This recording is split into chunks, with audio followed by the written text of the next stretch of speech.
U.S. allies in Europe agree to snap back international sanctions on Iran that were in place before President Obama's 2015 nuclear deal.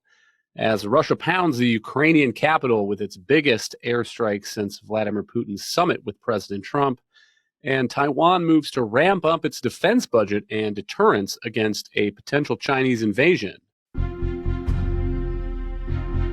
From the opinion pages of the Wall Street Journal, this is Potomac Watch.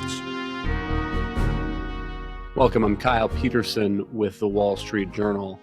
We're joined today by my colleagues on the editorial page, Elliot Kaufman and Kate Batchelder Odell. The big diplomatic news on Thursday was a letter released by the foreign ministers of the United Kingdom, France, and Germany saying that they believe Iran to be in significant non-performance of its commitments under the 2015 nuclear deal, and they hereby invoke the process known as the snapback mechanism. This is a letter addressed to the United Nations Security Council. It goes through some of Iran's failures to live up to its expectations under the deal, exceeded the maximum allowed uranium stockpile, for instance, restarted prohibited uranium enrichment activities, and so on. Elliot, what do these snapback sanctions entail, and how big of a win is it for the U.S. diplomatically that these three European countries are now moving to trigger that snapback mechanism? The diplomatic win is substantial, and it's one that has been waited for a long time. You detailed quite well Iran's violation of various nuclear commitments, but that's all been true since 2019. It's gotten worse since then, but what's really changed is Europe now has the will to act, and that's why it's such a big American victory, bringing Europe on board for this task. Now, what does it mean? A number of things. You have an international arms embargo. You have an international ban on Iranian ballistic missile testing and also transfers of various ballistic missile equipment to Iran. And you have an international ban on uranium enrichment, uranium reprocessing, and other sorts of nuclear activities that might allow Iran to push for a nuclear weapon. And so the West is on board now with this. The US has wanted this for a long time. Europe wasn't quite there, but now Iran has exhausted Europe's patience. There's some reporting that Russia and China may try to block the re-implementation of these sanctions at the United Nations.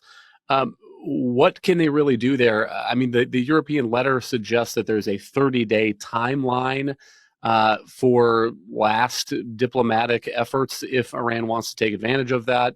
But the letter seems pretty clear that these European allies want this to happen. And Elliot, I guess the snapback mechanism does not allow any kind of veto by China or Russia or other actors, correct? That's right. Russia and China are going to try, but this snapback mechanism was designed precisely to avoid something like this. And the way it does that is by flipping it around. Instead of allowing Russia or China to veto, a resolution of disapproval has to be submitted, and then France or the UK can then veto that. And so it works the other way around. However, Russia, China proposing all sorts of last minute changes. One reason why Europe wanted to do this now is to avoid Russia taking the leadership of the Security Council and to give it more room for various procedural wrangling. You're right that there is a 30-day period now providing Iran a final, one last chance. We've seen a lot of those, but one last chance. If Iran wants to extend this, it's always had an easy way. Allow UN nuclear inspections, resume US nuclear negotiations. So far, Iran hasn't wanted that. So the ball is very much in its court. What are you seeing so far about reporting on Iran's response to this letter and the triggering of this snapback mechanism? What is the expectation about the way that the regime will react to this? It has long threatened a major diplomatic response. And you can even find hardline regime officials in Iran throwing out scenarios, blocking the Straits of Hormuz, and so forth. That seems less likely. One option that is discussed and that Iran has taken preliminary moves already toward is possibly leaving the nuclear non-proliferation treaty, which Iran was already this year in June found to be in non-compliance with. Now that would be quite a serious step because it would remove the basis for monitoring of the Iranian nuclear program and sort of be a major step back from any kind of diplomatic alternative. And if Iran wants to do that, it will pay a substantial price. It will increase the likelihood of further US-Israeli strikes and sort of set itself on a path toward North Korea, except doing this too early before it has nuclear weapons after Israel and the US have already struck. So Iran is making a show of talking about this, of threatening it, and of going through the process. We don't yet know if it will pull the trigger on it. It often likes to find intermediate retaliatory responses to preserve flexibility. That kind of response, it seems to me, would also only cement this coalition in the West. And to the extent that there has been disagreement among the U.S. and these European allies in recent years about the approach and whether these snapback sanctions ought to be triggered, that kind of a reaction by Iran seems like one clear way to get everybody in the West on the same page. And in the meantime, news again about Iran's efforts to sow terror abroad. Elliot, there's a statement from Australia this week where the prime minister is accusing the Islamic Revolutionary Guard Corps of orchestrating attacks on Jewish neighborhoods. Australia has expelled Iran's ambassador, which is a significant diplomatic step. What is it that Australia is saying that Iran has done here? Yeah, Australia has not expelled an ambassador before this since World War II. So it's a major step. What Australian police have found is that Iran's terrorist arm, this Islamic Revolutionary Guard Corps, was working with local gangsters in Australia through various cutouts, offering money and so forth to carry out at least 2 attacks on Australian Jews in their own neighborhoods. One of them firebombing a Melbourne synagogue, another one in arson against a kosher deli in Sydney. Clear terrorism against the Jews of Australia. And it's kind of astonishing that Iran, with all of the fights it has going on right now, all of the various problems, interests, and so forth, would do something like this, would put itself out there to attack the Jews of Australia who aren't doing anything to it. I say it's almost astonishing because we know that this is exactly what the Iranian regime is all about. And they have done things like this from Argentina in the 1990s, all through Europe, Greece, Cyprus, Germany, targeting Jewish communities, institutions, always looking to do this sort of thing. And I believe 14 Western countries, including the US, have just recently written about a rising number of Iranian intelligence plots against Western targets, Jewish targets, Iranian dissidents all over the West. I mean, Iran's regime took a major hit in June. Its ability to do substantial damage via nuclear program, ballistic missile program were hit, but the regime itself has not changed and is still looking for ways that it can do damage abroad. Here's a piece of that letter that Elliot mentions, signed by a handful of nations, including the United States, the United Kingdom, and then a range of European countries, going alphabetically, ranging from Albania to Sweden. It says, "We are united in our opposition to the attempts of Iranian intelligence services to kill, kidnap, and harass people in Europe and North America in clear violation of our sovereignty. These services are increasingly collaborating with international criminal organizations to target journalists, dissidents, Jewish citizens, and current and former officials in Europe and in North America." And by the way, a couple of those former officials worth mentioning in the United States: John Bolton. There have been news reports that he has an Iranian threat on his life. Former Secretary of State Mike Pompeo, and Pompeo's top Iran aide, Brian Hook, also on that list. And Elliot, to your point about the troubles that the regime is having, the U.S. strikes on those Iranian nuclear facilities, these sanctions, the economic damage that the reimposition, the triggering of the sanctions is causing, difficulties keeping the electricity on. It is a reminder of how ideologically driven the Iranian regime is, that it still has on its to-do list the kind of attacks that we're talking about here. Yeah, absolutely. And I think this is typically underplayed in analysis of Iran. We like to focus on its interests, its rational assessment of the situation, but I think we sometimes forget that the Iranian regime gets to decide what its own interests are and how it pursues them. And it clearly sees not only this forever war against the US and against Israel as at the top of the list of its interests, but also against Jews all over the world. And it pursues that even now. Moving eastward, 2 weeks after the Trump-Putin summit in Anchorage, Alaska, Russia continues to bombard Ukraine. Attacks on Thursday, news reports saying at least 18 people dead, the highest total since that Alaska get-together. Here's from the Wall Street Journal story. Russia's aerial strikes involved 598 attack drones, 31 missiles, including 9 ballistic missiles, which can only be intercepted by the U.S.-made Patriot air defense system. Ukraine Air Forces said it downed 26 missiles and 563 drones in total. Here's a quote from Ukrainian President Vladimir Zelensky. "The Russians are not choosing to end the war, only new strikes. It is crucial now that the world responds firmly. Russia must stop this war it started and continues," unquote. And Kate, I don't mean this to be glib, but 2 weeks after the Alaska summit between President Trump and Vladimir Putin, it does not seem very much that Vladimir Putin is interested in a peace or ceasefire.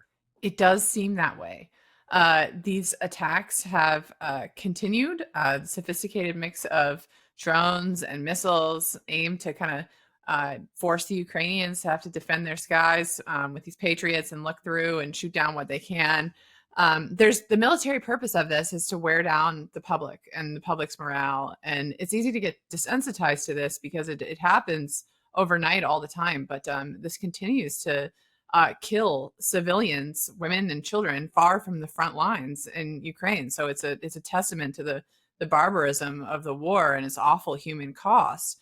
But I think to your point, a few weeks after Alaska, we haven't gotten anywhere. And some of the concessions that the Trump administration had held out as very promising towards getting to a broader peace with Putin really haven't materialized. And so the president has said, well, we need a couple more weeks and we're going to figure out who's willing to do what. He's continuing to view himself as a broker between two parties, and less so invested in Ukraine and a good outcome there for the United States, which I think is the better framework for him.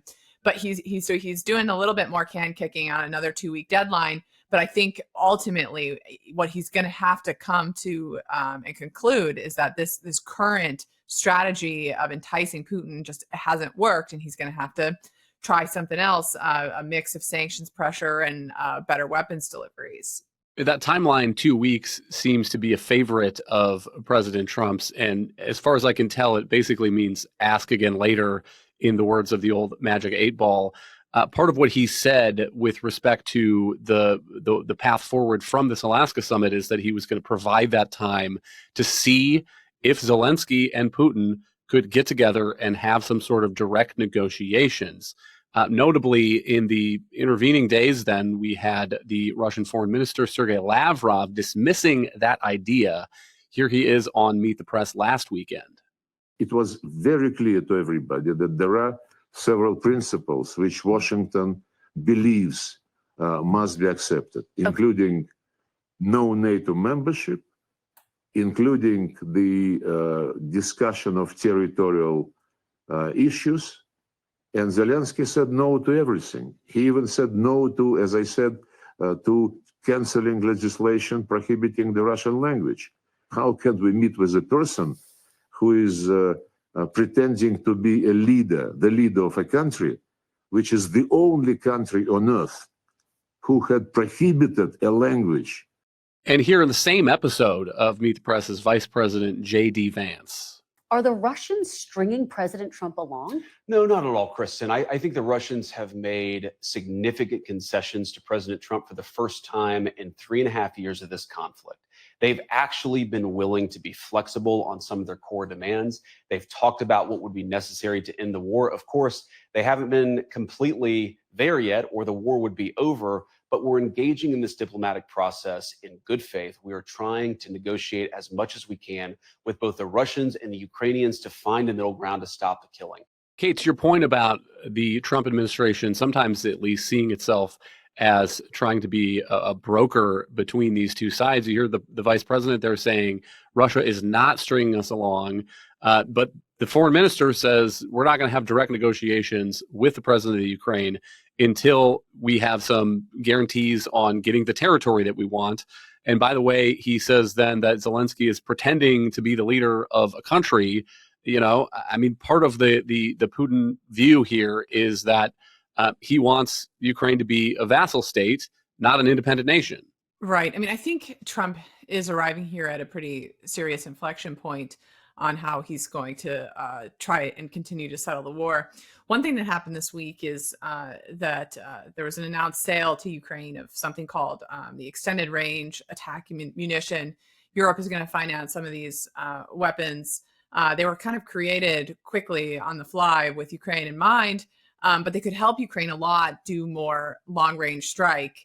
And I mentioned that because it is an opportunity for the president to take the gloves off a little bit on Putin and say, give Ukraine the ability to use some of these longer range weapons to deny Russia sanctuary inside Russia, and the ability to keep prosecuting their war without having to defend inside in Russia as much. Now, one of the fundamental contradictions of this process, and one thing that's been making it hard to discern, where is Trump trying to go here, is that, last week he posted on social media that Biden set up Ukraine to lose the war because he would only let the Ukrainians defend and not fight back within Russia's borders, and that was a strategy for losing. I'm paraphrasing there, but that I think is correct. I think that is what Biden was allowing to happen, giving them, feeding them more weapons, but always nervous about supplying some new capability, doing it very, very slowly. But the question here is whether the president's going to end up in a different place, because you have him making that point on social media, but it's also become pretty clear that there are elements of his own Pentagon that are very much opposed to Ukraine having the ability to strike inside Russia, who are very interested in cutting a deal in Ukraine, even if it's a bad deal for the United States. And so there's been some reporting about basically a bureaucratic process for approving what Ukraine can strike inside Russia and running this war a little bit from Washington. And I think that is not a recipe for Ukraine getting more leverage at the negotiating table. And I mentioned that new long-range weapon for them because this is an opportunity, I think, a decisive moment for the president. Are we going to let Ukraine use those weapons to their maximum advantage and to get more leverage over Putin?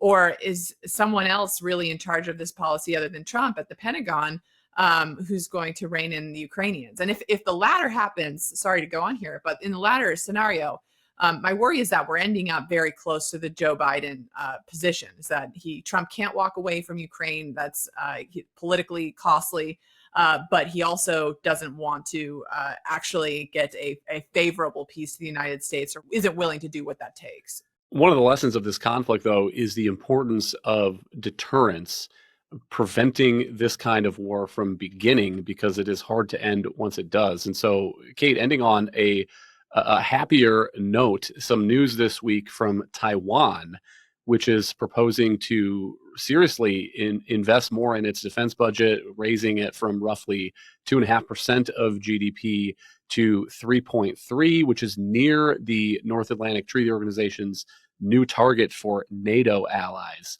What do you make of this and the debate about how much Taiwan needs in order to really deter the kind of invasion from China that Xi Jinping seems to be contemplating? Well, you're right. This is still one part of the world where a catastrophic conflict is still preventable, and so I think that should really be focusing our minds in the United States. Look, this is very good news in the sense that it's an important U.S. friend and free country doing more to defend itself. Now, in any affluent democracy, reorganizing your society to deal with an existential threat is hard. I mean, the United States is encountering that too, not really reorganizing its own defense spending very much. But in Taiwan, you have a pretty sharp political divide and an opposition party in the parliament that makes it quite hard to increase defense spending quickly. And so I think the bump that they are proposing here to go to 3.3 next year and then 5 faster than NATO really will probably ever get to 5% is really significant. It is, a mixed bag in the sense that, one, I think you can give Trump some real credit for driving allies in this direction and making more of America's friends in Europe and Asia real security partners. But at the same time, I mean, that these increases in spending are being driven by the recognition of the threat and that it's getting worse.